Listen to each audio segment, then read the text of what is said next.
kan Pierre Bourdieu itu membagi masyarakat itu jadi 3 kali.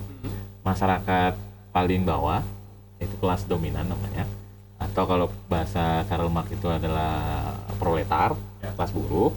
Kemudian yang kedua adalah middle class, kelompok kelas menengah. Kemudian yang ketiga adalah kalau yang di kelas menengah, interest mereka adalah bagaimana supaya mereka naik kelas jadi kelas borjuis. Bahasa Bourdieu mungkin ini ya, internalisasi eksternal dan eksternalisasi internal. Ya, itu yang saya sebut dengan fakta-fakta perubahan. Yang itu menurut saya sesungguhnya adalah esensi dari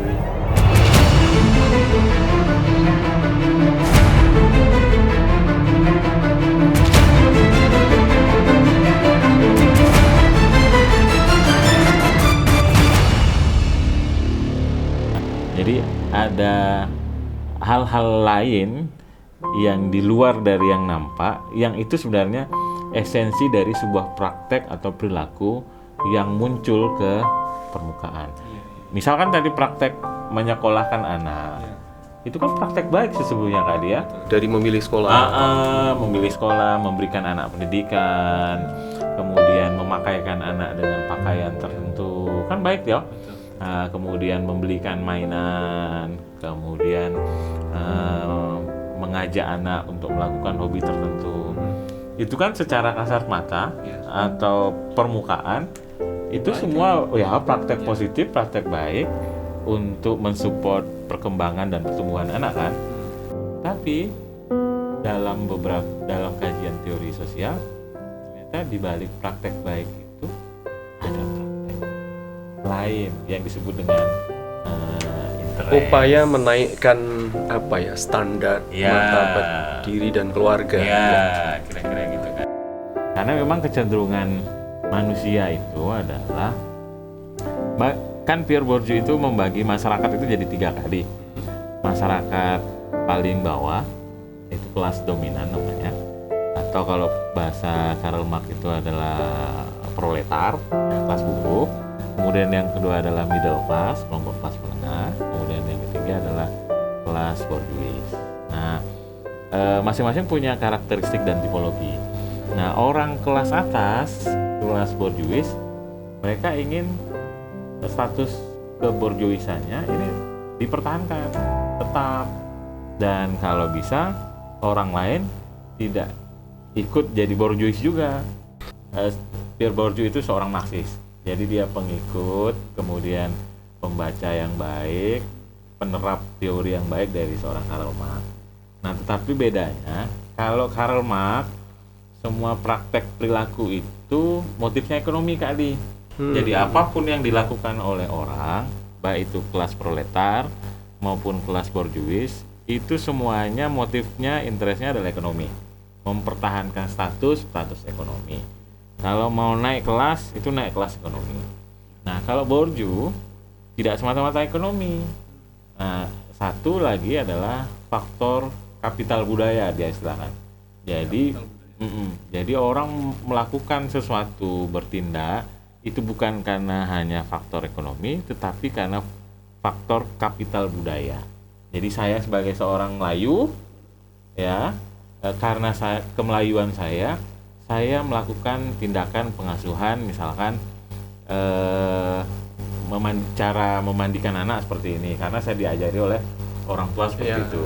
Karena kakek nenek dulu, nah, kira-kira gitu. Jadi berbuatnya seseorang karena identitas kapital budaya.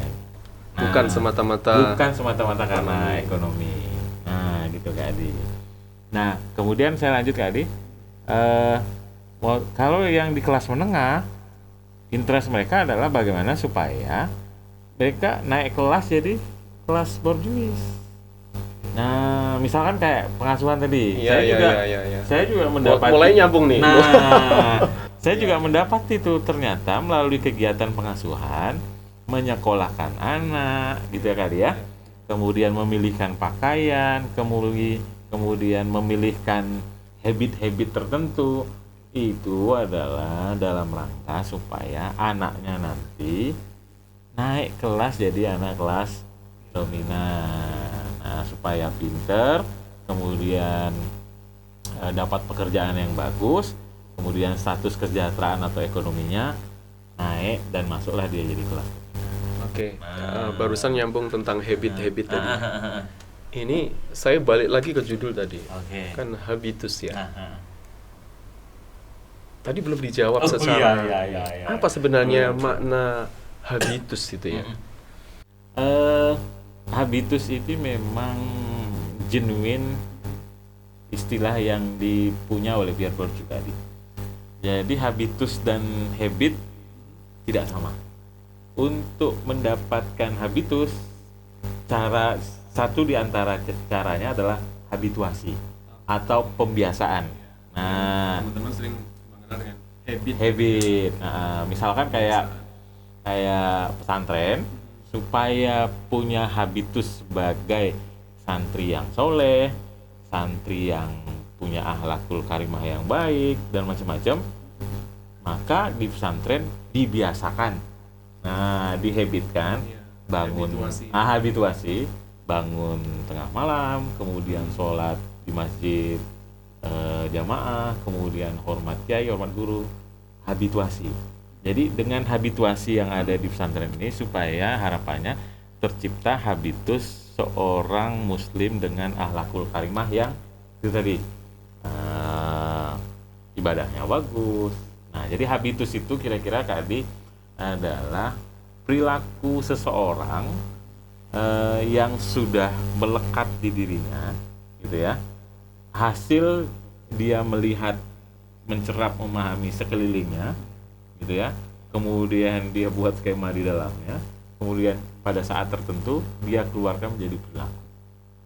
Nah, gitu. Jadi ada interaksi antara, kalau dalam bahasa Bourdieu mungkin ini ya, internalisasi eksternal dan eksternalisasi internal. Ya. Sebuah perpaduan proses itu dalam waktu yang lama, melalui salah satunya melalui proses habituasi, itu akan menciptakan habitus. Habitus, betul tadi. Jadi seseorang tadi melakukan eksternalisasi internal. Jadi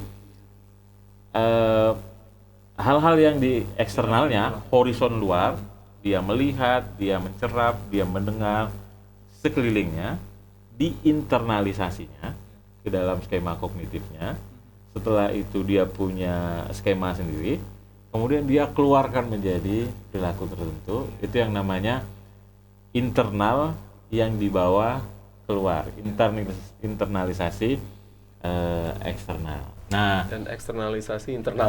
eksternalisasi internal. Kira-kira gitu habitus itu tadi. Jadi Jadi itu hubungan. Saya dari kemarin penasaran ini ya. Karena saya belum banyak membaca tentang teori-teori ini, tantangan kayaknya menarik, saya harus baca ini. Antara habit dengan habitus. Ternyata begitu ya. Oke, lanjut ini. Ini sasaran subjek penelitian Pak Hamzah ini kan Muslim perkotaan ya, Muslim perkotaan di Pontianak. Siapa mereka ini sebenarnya? Nah, dalam riset itu memang agak sedikit agak sedikit rigid ya. Perkotaan dalam klasifikasinya itu paling tidak sebenarnya ada 3. Ada kota besar, ada kota menengah, ada kota kecil. Kalau Pontianak dalam kasus ini masuk kota sedang. Kota sedang. Kota sedang. Nah, sebenarnya potret sosiologis dan antropologis ketiga model kota ini, masyarakatnya juga beda. Jadi misalkan saya meriset di kota sedang, Pontianak, belum tentu sama hasilnya dengan masyarakat yang tinggal di kota kecil, di Jakarta, segala macam.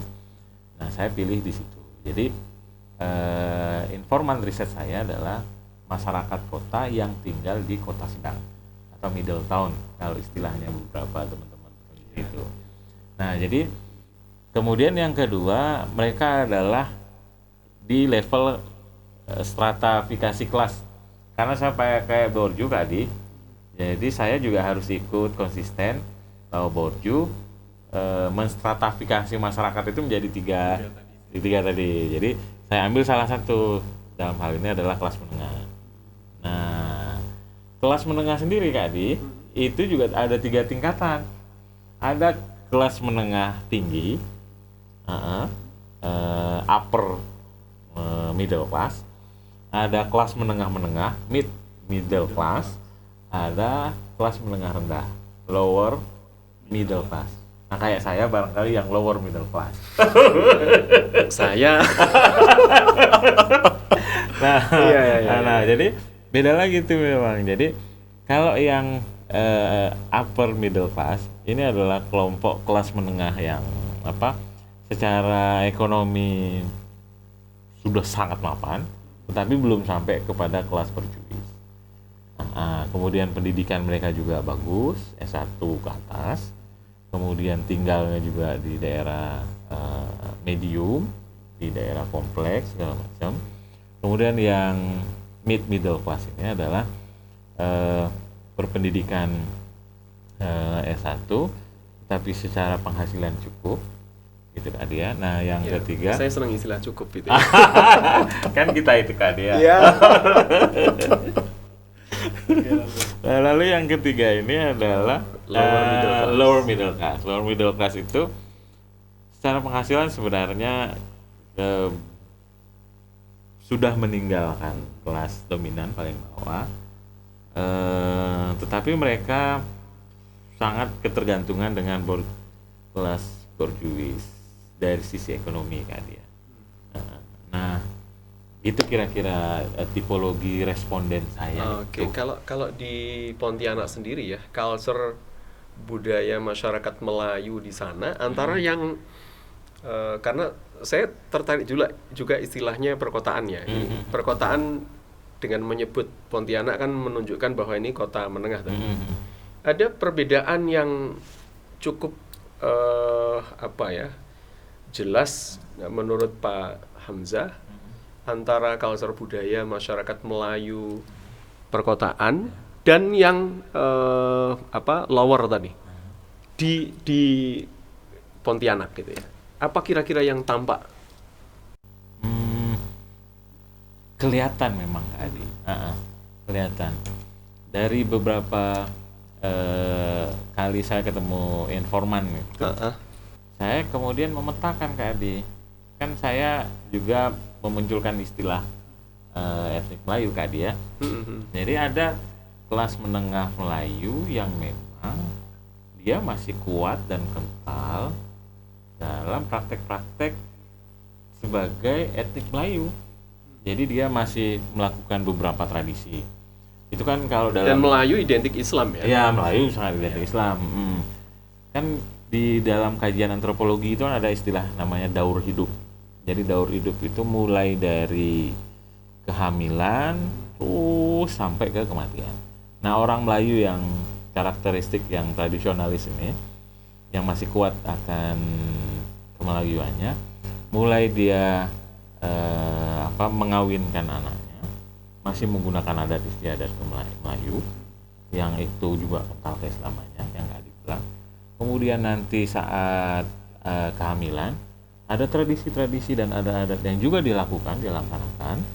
Kemudian nanti melahirkan anak juga ada tradisi adat. Kemudian nanti udah agak besar sedikit anak disunat, kemudian anak di semua nanti ada tradisi-tradisi sampailah seorang Melayu itu meninggal. Nah, jadi mereka menganggap bahwa tradisi Melayu itu masih relevan untuk dilakukan. Gitu kan. Tidak ada pertentangan antara tradisi adat Melayu dengan fakta-fakta modernitas dan termasuk dengan Islam. Kira-kira begitu asumsinya. Tapi ada juga orang-orang Melayu. Sebentar ini jeda sebentar biar nggak kelihatan kayak ujian disertasi. Boleh diminum dulu deh. Siap. Nah ini luar biasa. Memang kalau ujian disertasi kan nggak boleh minum. Nggak boleh minum kalau di sini boleh. Siap. Ya, lanjut lagi nih, Pak Hamzah. Oke. Nah ada juga Melayu yang itu Kak Adi, yang memang mereka sangat modernis. Karena kan fakta modernitas kan nggak bisa ditahan ya Kak Adi ya. Nggak bisa dibendung. Jadi mereka betul-betul jadi orang modern yang meninggalkan tradisi-tradisi kemelayuan. Jangankan sekarang ya, kalau saya melihat kayak yang dalam tulisan-tulisan Buya ya, di tahun-tahun itu Buya menulis itu kan sudah banyak juga anak-anak Melayu yang berbudaya Barat. Betul kali. Seperti kalau ceritanya tenggelamnya kapal Van der Wijk. Salah satu novel favorit saya waktu SMP. Iya. Saya senang sekali dengan sastra yang di luar. Luar biasa. Itu kan tokoh seperti si Aziz ini kan anak Melayu yang kemudian bangga dengan budaya Barat. Ya. Lalu dia mengekspresikan diri. Mungkin semacam itu juga ya kondisi beberapa anak Melayu tingkat atas mengekspresikan dirinya saat ini. Mungkin ada juga yang ke sana. Iya Kak Adi. Jadi mereka menganggap bahwa tidak relevan lagi beberapa tradisi Melayu karena memang sudah tergantikan dengan perilaku-perilaku sebagai orang modern. Tidak rasional lagi, misalkan acara 70-an gitu ya, Kak Adi ya. Udah nggak rasional lagi, misalkan acara tepung tawar untuk tepung tawar itu Kak Adi. Jadi kalau di Islam kan ada akikah. Jadi biasanya orang Melayu itu si bayi memperingati kelahiran si bayi. Jadi kalau di Melayu Islam itu akikah dan tepung tawar ini disatuin. Jadi akikahnya juga, tapi tepung tawarnya juga. Jadi dibacakan doa selamat, kemudian dipercikkan air yang dibacakan tadi ke si bayi. Selain misalkan akikahnya itu adalah mengenalkan kepada orang ramai bahwa ini bayi sudah lahir, dikasih nama ini, ungkapan rasa syukur, dikasih doa. Sebenarnya di Jawa juga ada. Ada ya kan Kak Adi ya? Istilah tepung itu pasti bukan tepung-tepung dalam pengertian tepung bahasa Indonesia ya? Memang dikasih tepung Kak Adi. Memang tepung. Jadi tepung itu diambil dari beras. Memang tepung ya? Memang tepung dari beras yang ada di rumah, kemudian disiram dengan direndam dengan air, ditumbuk halus jadi tepung. Kemudian ada orang tua yang mengerti agama membacakan doa-doa tertentu, doa selamat, doa tolak bala. Kemudian airnya itu dimasukkan di tepung tadi, terus diadon, dipercikkan dengan beberapa. Berarti tepungnya tertentu. Itu karena memang ada tepung memang itu ya istilahnya. Oke, Pak Hamzah. Yang saya lihat gini kan, bahwa orang-orang tradisional, barangkali termasuk di suku yang lain, ada istilahnya mitigasi. Jadi kalau di dunia kesehatan kan ada istilah imunisasi ya, mencegah sebelum terjadi. Orang-orang tradisional juga sebenarnya ada istilah mitigasi itu. Ada doa yang dipanjatkan supaya anak ini nggak terganggu, supaya kesehatannya bagus. Nah, acara tepung tawar itu salah satunya adalah imunisasinya orang. Jadi membentengi si anak ya, secara spiritual juga. Gitu kira-kira. Oke, kita lanjut Pak Hamzah ini. Di belakang judul itu ada juga Pak Hamzah menyebut perubahan praktek beragama. Perubahan praktek beragama dan pengasuhan ya. Pengasuhan pada anak usia dini. Ini bagaimana yang Pak Hamzah lihat praktek-praktek seperti apa sih yang berubah pada keluarga-keluarga Melayu saat ini gitu ya? Sebenarnya memang fakta perubahan itu sesuatu yang tidak bisa ditolak ya Kak ya. Tetapi bahwa perubahan-perubahan itu pada hal-hal yang sifatnya esensial dan substansial, nah itu yang saya lihat sebagai perubahan paradigmatis saya istilahkan. Misalkan itu tadi dulunya orang-orang Melayu itu punya kegiatan atau tradisi makan bersama jamaah gitu ya. Jadi kayak kita tadi sebelum mulai podcast makan bersama gitu kan di. Kalau di Melayu itu makan bersama itu anak walaupun lapar itu nggak boleh makan dulu kali sebelum orang tua ayah laki-laki datang. Jadi kan mereka dulu itu tradisi itu saya ingat masa kecil juga begitu. Oh gitu kan ya. Jadi di Jawa pun ada kelompok masyarakat yang seperti itu. Jadi meskipun anak lapar ya ditahan dulu. Bapak belum dahar gitu. Jadi bapak dahar. Tidak boleh kalau kita melihat secara positif, harus ada penghormatan kepada sosok seorang ayah. Ya. Tidak boleh menyisakan makanan untuk ayah. Ya, Kasarnya kan begitu ya. Sehingga kira-kira gitu kan. memang ayah harus makan dulu. Karena Tapi kan kalau diterapkan sekarang kayaknya susah. jangankan Siapa yang lapar makan duluan. jangankan itu kan, ini ayahnya sudah ready, mamanya udah ready, anaknya nggak mau makan sekarang ini. Iya, betul. Karena udah jajan di luar segala macam. Nah, kemudian ada juga tradisi nginap atau bermalam di rumah kakek nenek, dan itu dilakukan secara periodik gitu kan ya, seminggu sekali, 2 minggu sekali. Kemudian di situ ketemu semua tuh sepupu-sepupu. Nah sekarang udah mulai bergeser itu, jadi karena kesibukan ya. Jadi menginap di rumah kakek nenek itu jangan-jangan hanya setahun atau 2 tahun sekali. Pas lebaran. Pas lebaran. Saya ingat dulu waktu kecil itu Kak Adi. Iya. Asal Sabtu Minggu saya oleh orang tua saya itu diajak tidur di rumah nenek. Di rumah nenek ayah, dari bapak atau dari ibu. Nah ketemu tuh dengan saudara-saudara sepupu. Jadi jalinan saudara kita akrab. Nah, itu yang mungkin semakin hilang sehingga tradisi silaturahim yang semakin luntur itu membuat orang tidak lagi memiliki ikatan keluarga yang kokoh seperti itu. Iya. Padahal kan kalau orang-orang dulu kan ya, kalau sepupuan itu sangat dekat sekali hubungannya Kak dia, antara ayah dengan saudara-saudaranya itu bersaudara, lalu kita anak-anaknya juga ikut bersaudara. Itu teman main keluarga yang sangat dekat sekali. Sekarang kayaknya kayak dibikin temen aja tuh. Iya. Anak sekarang dengan padahal itu sepupunya mereka. Dibikin temen mending ya. Banyak juga yang saking tidak tidak ada momentum yang memang disengajakan untuk bersilaturahim, mereka menjadi jauh ya. Bahkan ada sekarang ya tidak sedikit antara saudara sepupu mereka nggak saling kenal, gitu ya. Ya sekedar tahu tapi siapa namanya, sampai segitu sekarang. Gitu. Nah itu yang saya sebut dengan fakta-fakta perubahan, yang itu menurut saya sesungguhnya adalah esensi dari pengasuhan di dalam sebuah institusi keluarga. Oke. Dan itu memang bergeser atau berubah. Oke, nggak usah panjang-panjang ya disertasinya ya. Ini penutup untuk yang ditulis Pak Hamzah kemarin terkait habitus. Apa temuan penting yang ingin Pak Hamzah sampaikan kepada teman-teman? Barangkali ada harapan-harapan, pesan-pesan untuk para guru, khususnya anak usia dini, dan para orang tua milenial.